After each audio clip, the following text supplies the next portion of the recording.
السلام علیکم ناظرین، الف نیوز میں خوش آمدید۔ امید کی جاتی ہے کہ آج کی یہ ویڈیو آپ کو پسند آئے گی۔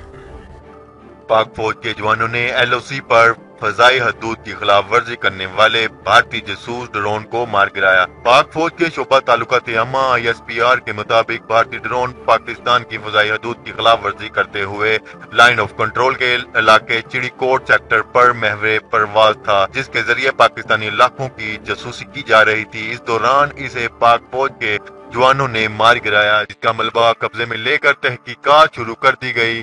ISPR کا کہنا ہے کہ ایک سال کے دوران پاک فوج کی طرف سے یہ گرایا جانے والا چوتھا ڈرون ہے۔ اگر آپ کو یہ ویڈیو پسند آئے تو ہمارا چینل سبسکرائب کریں، ویڈیو شیئر کریں، لائک کریں اور کمنٹ کریں۔ شکریہ۔